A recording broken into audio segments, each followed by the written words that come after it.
Il y aura le 15 avril 100 ans que naquit à Athènes, dans la petite rue Sainte-Philotée, Ioannis Papadiamantopoulos. Celui qui devait être sous le nom de Jean Moréas, l'un des plus importants poètes français du XIXe siècle, appartenait par sa mère à une noble famille du Péloponnèse, c'est-à-dire en langage moderne de la Morée, d'où Moréas. Son père, éminent jurisconsulte, président de la Cour de cassation, était le fils d'un des héros de l'indépendance, mort au siège de Missolonghi aux côtés de Lord Byron. Élevé par une gouvernante française, le jeune dandy fit un court voyage à Paris peu après la Première Guerre allemande, puis il commença ses études de droit à Munich. Mais il n'apprit de la langue de cette race étrange que juste assez pour lire les poètes. De retour en Grèce, il publia en 1878 un mince volume, dans son idiome natal, sous le titre très romantique de Tourterelles et vipères, en grec Trionesque et Echidne. On y trouve, mêlé à des pièces originales ou traductions de Heine, Schiller et Goethe, et même de Béranger, 5 poèmes en français, d'accent un peu trop baudelairien. Et l'on ne s'étonnera pas que Moréas n'ait jamais tenu compte de ce péché de jeunesse dans sa bibliographie. Peu attiré par le milieu littéraire d'Athènes, il gagna dès 1881 Paris, qu'il ne devait jamais quitter que 2 ou 3 fois, la dernière en 1904, pour assister aux représentations de sa tragédie d'Iphigénie. Les véritables débuts de Moréas n'eurent lieu qu'en 1884, avec Les Syrtes, plaquette qui ne fut tirée qu'à 120 exemplaires sur les presses de Léo Treznik, le fondateur de Lutèce. C'est dans cette petite revue qu'avaient été imprimés les premiers vers de Moréas, en même temps que dans le Chat Noir, organe du fameux cabaret artistique fondé par Rodolphe Salis. Moréas subissait alors fortement les influences combinées de Baudelaire et de Verlaine. Il s'essayait déjà aux cadences impaires, à l'imitation des romances sans paroles. Voici, pour commencer, un gracieux essai, un échantillon de cette première manière. Parmi les marronniers. Parmi les marronniers, parmi les lilas blancs, les lilas violets, la villa de houblon sans guirlande, de houblon et de lierre rampant, la glycine des vases bleus pans, des glaïeuls, des tilleuls de Hollande. Chères mains aux longs doigts délicats, nous versant l'or du sang des muscats dans la bonne fraîcheur des tonnelles, dans la bonne senteur des moissons, dans le soir où languissent les sons des violons et des ritournelles, au plaintif tintement des bassins sur les nattes et sur les coussins, les paresses en les flots des tresses, dans la bonne senteur des lilas, les soucis adoucis, les cœurs là dans la lente langueur des caresses. Citons encore par contraste avec ce petit air juvénile 2 belles strophes d'un poème plus long. Elles annoncent, sur un registre certes moins personnel, car on y sent encore la griffe du maître puissant des Fleurs du Mal, l'ouvrage qui a rendu Moréas justement illustre, les stances. Accalmie.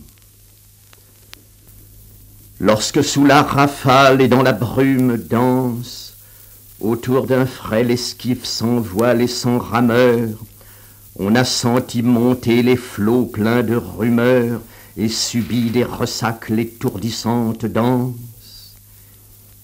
Il fait bon sur le sable et le varech amer, s'endormir doucement au pied des roches creuses, bercé par les chansons plaintives des macreuses, à l'heure où le soleil se couche dans la mer.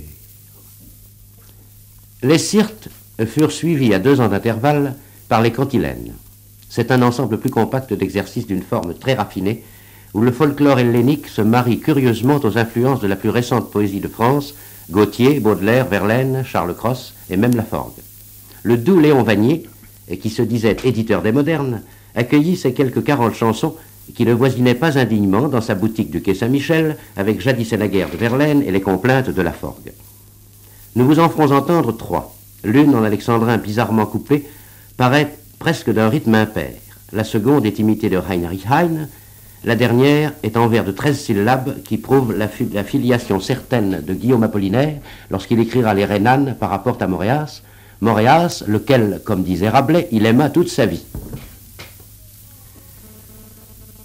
Voix qui revenez, bercez-nous, berceuse voix, refrains exténués de choses en allées, et sonnaille de meule au détour des allées. Voix qui revenez, bercez-nous, berceuse voix. Flacons et vous, grisez-nous, flacons d'autrefois, senteurs en des moissons de toison recélées, chair d'ambre, chair de musc, bouche de giroflée. Flacons, oh vous, grisez-nous, flacons d'autrefois. En ce matin d'hiver et d'ombre, l'alouette, en ce matin d'hiver, l'alouette est muette. Voix qui revenez, bercez-nous, berceuse voix. Les lys sont coupés dans le jardin, et les roses et les iris au bord des eaux moroses. Flacons, ô vous, grisez-nous, flacons d'autrefois.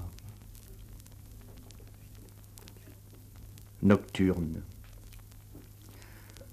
Toc, toc, toc, toc, il cloue à coups pressés, toc, toc, le menuisier des trépassés. Bon menuisier, dans le sapin, dans le noyer, taille un cercueil très grand, très lourd, pour que j'y couche mon amour. La chevauchée de la mort.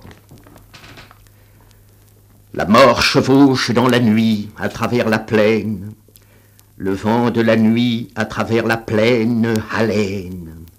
Le vent haleine dans les ajoncs et sur les prêles. La mort monte un hongre pie et borgne aux jambes grêles. Et les trépassés sont pendus par la chevelure, sont pendus par les pieds, à la queue, à l'encolure du hongre borgne qui caracole. La mort chevauche à travers la nuit comme une folle.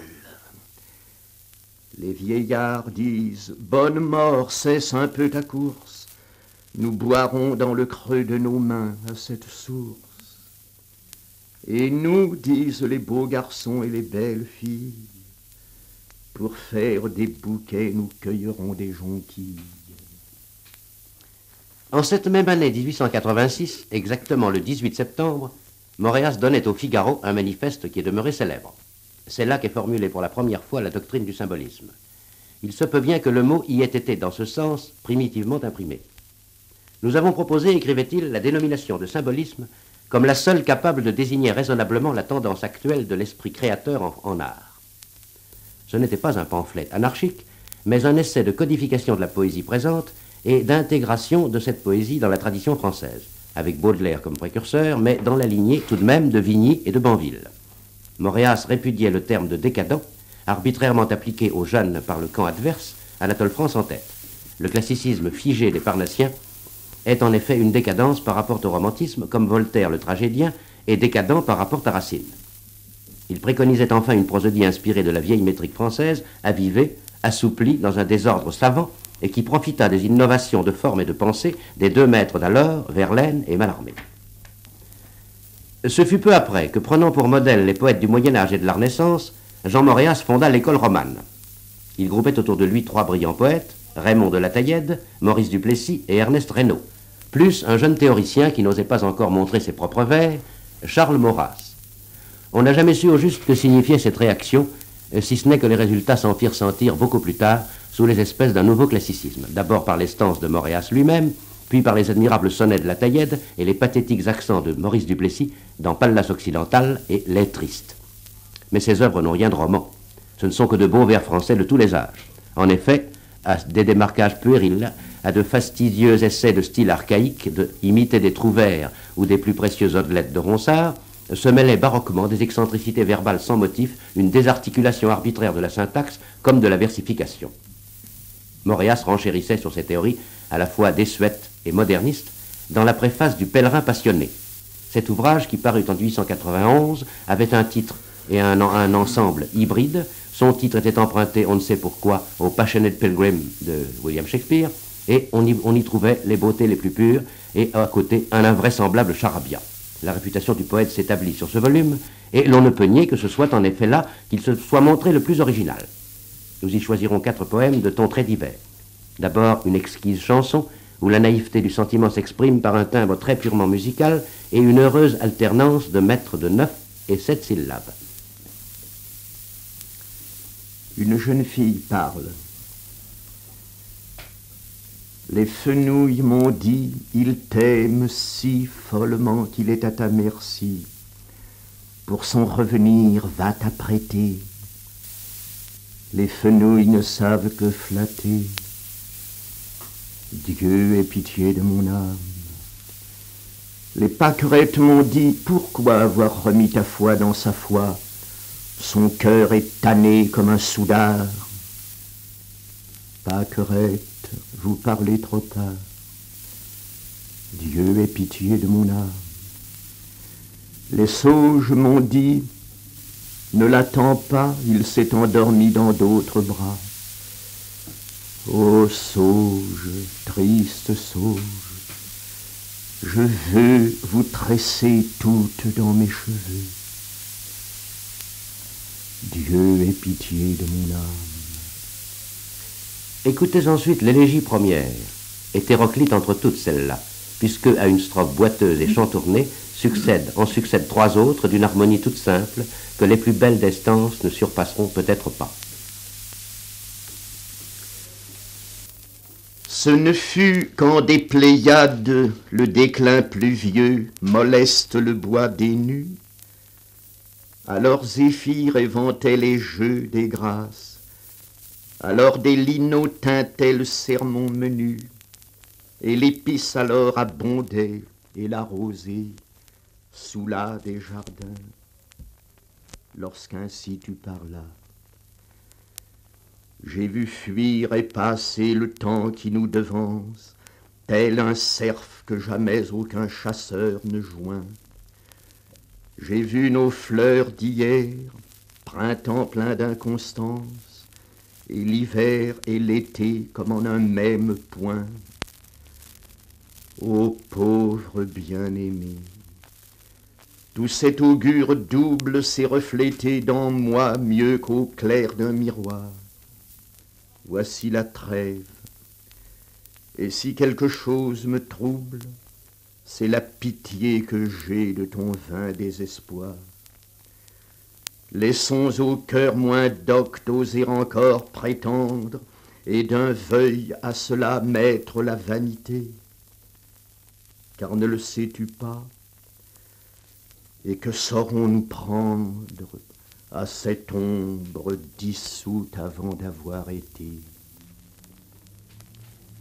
Voici maintenant un pastiche de Ronsard, d'une surprenante habileté pour le mouvement comme pour le vocabulaire, mais pour la grâce avant tout. Églogue à Francine.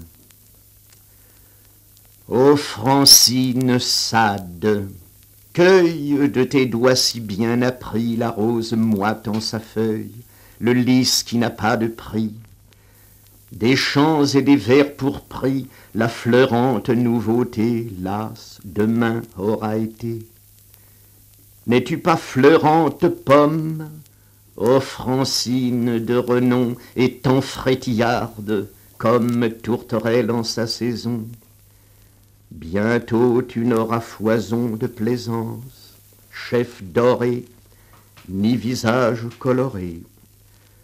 Or ainsi, belle Francine, faisant nargue à vos folleurs, sénestre, je vaticine toutes sortes de malheurs en me couronnant de fleurs, sifflant de pastoraux airs dans mes chalumeaux d'Isère.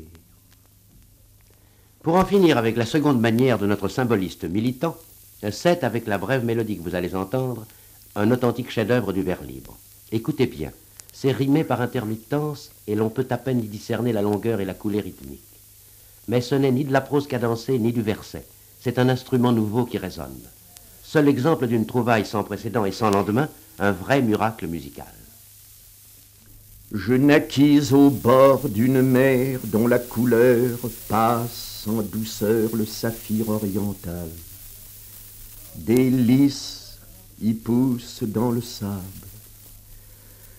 Ah, n'est-ce ta face triste, les pâles lys de la mer natale?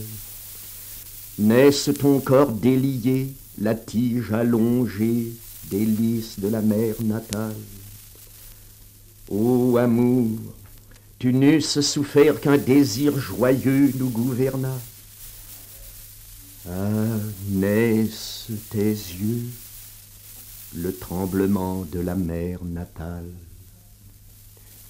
Peut-être fût-ce un rapide séjour au pays de son enfance, au bord de cette mer natale et de son adolescence, en 1897, au moment tragique de la guerre gréco-turque, qui ramena soudain Moréas dans les sentiers d'une pureté, d'une rigueur venue d'une hérédité très lointaine. Il écrira plus tard: « J'ai abandonné le vers libre, m'étant aperçu que ses effets étaient uniquement matériels et ses libertés illusoires. La versification traditionnelle a plus de noblesse, plus de sûreté, tout en permettant de varier à l'infini le rythme de la pensée et du sentiment. Mais il faut être bon ouvrier. » Et il ajoutait: « En plein triomphe symboliste, je me séparai courageusement de mes amis qui m'en gardèrent longtemps rancune. » 2 ans après son retour définitif en France, en 1899, les 2 premiers livres d'Estance étaient recueillis en un cahier luxueux à très faible tirage et en facsimilé de manuscrits. Ce fut tout de même un grand événement poétique, car cette nouvelle et définitive manière était déjà connue par plusieurs insertions dans les périodiques. 4 autres livres d'Estance paraissaient en 1901, et le 7e, un des plus beaux, ne devait voir le jour que 15 ans après la mort du poète, par les soins de son ami Raymond de la Taillède. La composition d'Estance dut coïncider avec un retour de l'homme sur lui-même, avec la conscience d'un destin relativement bref, déjà menacé par la maladie, par une hygiène déplorable, et sans doute aussi par une cruelle déception amoureuse dont ce vrai stoïcien ne souffla mot à personne de ses intimes.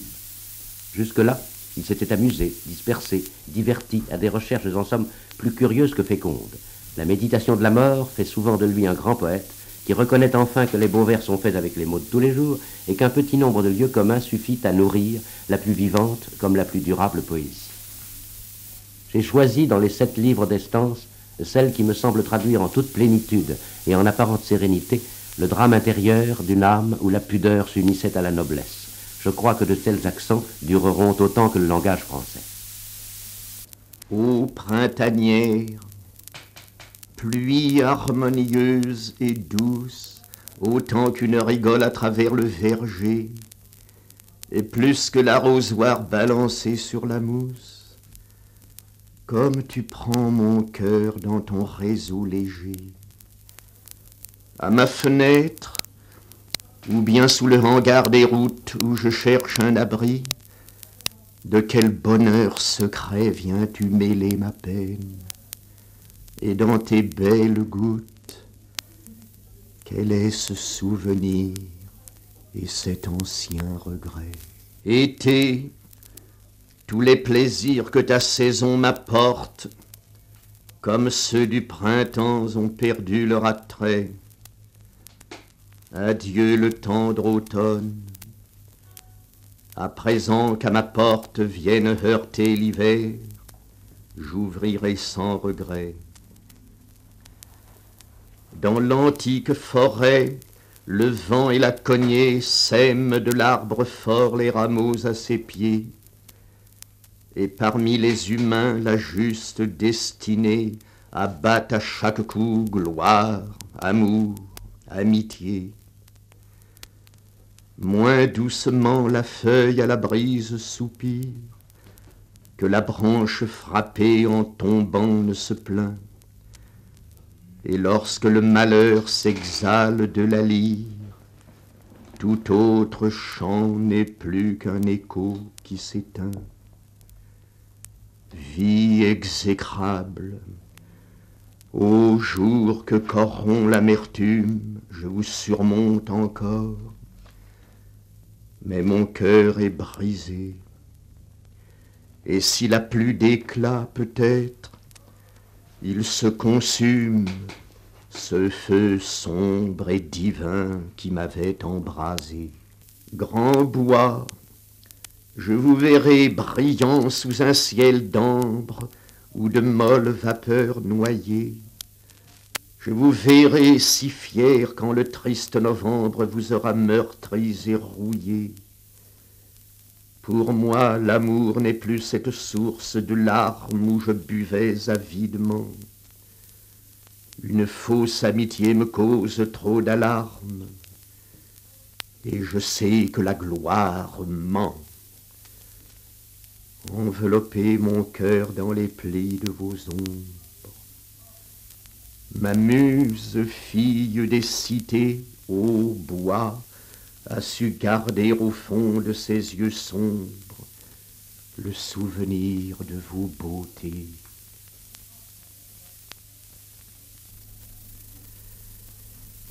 Quand je viendrai m'asseoir dans le vent, dans la nuit, au bout du rocher solitaire, que je n'entendrai plus en t'écoutant le bruit que fait mon cœur sur cette terre.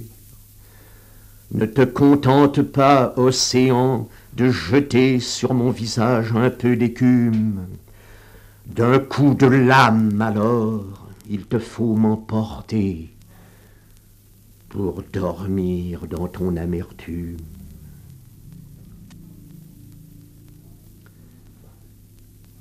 Quand reviendra l'automne avec les feuilles mortes qui couvriront l'étang du moulin ruiné, quand le vent remplira le trou béant des portes et l'inutile espace où la meule a tourné, je veux aller encore m'asseoir sur cette borne contre le mur tissé d'un vieux lierre vermeil et regarder longtemps dans l'eau glacée et morne s'éteindre mon image et le pâle soleil.